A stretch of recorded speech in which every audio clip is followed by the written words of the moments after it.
जमाने में इतनी ताकत नहीं किसने तुझको रोका है।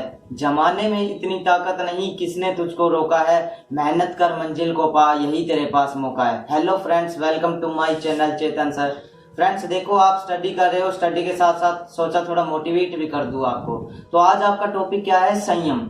देखो भाई, दुनिया में ना 95% लोगों के पास संयम की कमी है, या मैं कहूँ संयम है ही नहीं बिल्कुल भी।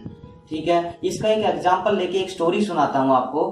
तो एक गांव में गौतम बुद्ध जी भ्रमण के लिए निकले। उस गांव का जो मुखिया था वो नेचर का बहुत ही बेकार था।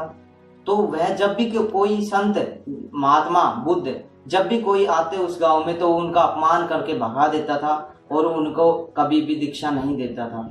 और उस गांव में एक जानकार था महात्मा बुद्ध का। तो बुद्ध गए उस गांव में, तो वो जो जानकार व्यक्ति था उसने जो प्रधान था, मुखिया था गांव का, उसके स्वभाव के बारे में पहले ही बता दिया था। गौतम बुद्ध सीधा उसके घर गए और भिक्षा मांगने लगे। भिक्षाम देही। जैसे ही भिक्षा मांगी, सीधा वो घर से बाहर निकला मुखिया और आग बबूला होता हुआ आया और बोला, तुम्हें शर्म नहीं आती क्या? मांगने आ जाते हो, मुंह उठा के आ जाते हो। और भद्दी भद्दी गालियां देता है, कह देता है हमने तुम्हारे लिए अनाज के गोदाम खोल रखे हैं क्या, चले जाओ यहाँ से। वह गौतम बुद्ध को और उनके शिष्यों को भद्दी भद्दी गालियां देता है।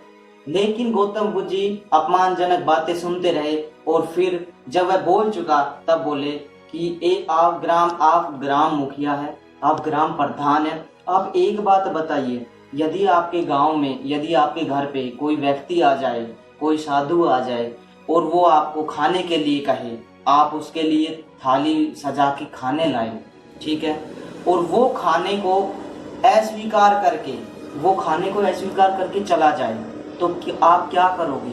क्या आप उस खाने को फेंक दोगे क्या?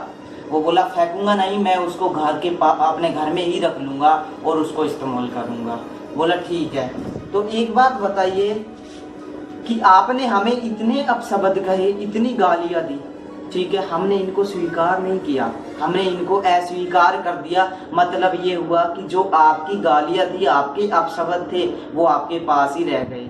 ठीक है, तो ये था भाई मेन सार। कभी भी हम किसी भी, तो उसको समझ में आ गया, जो ग्राम मुखिया था उसको समझ में आ गया कि महात्मा बुद्ध क्या कहना चाहते हैं। तो उसने उनसे क्षमा मांगी और आगे भविष्य में ऐसा नहीं करने को वचन दिया।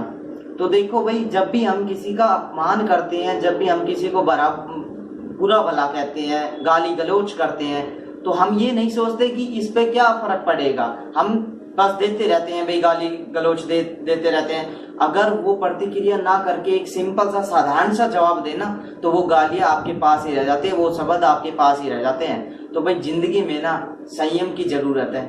ठीक है दोस्तों, मेन टॉपिक मेरा यही था आज कि संयम कैसे रखे जिंदगी में। और गौतम बुद्ध जी ने जिस तरीके से जवाब दिया, उस तरीके से जवाब देने के लिए सोचे कि भाई इस तरीके से जवाब देंगे तो सही रहेगा।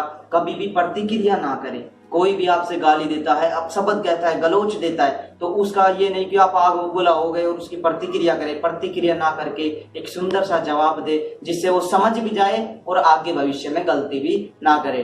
ठीक है दोस्तों, मिलते हैं फिर नेक्स्ट वीडियो में। और आपकी अब 12th स्टार्ट करेंगे भाई, और चैनल को लाइक करते रहे, शेयर सब्सक्राइब करते रहे भाई। ठीक है, मिलते हैं फिर नेक्स्ट वीडियो में। जय हिंद, जय भारत।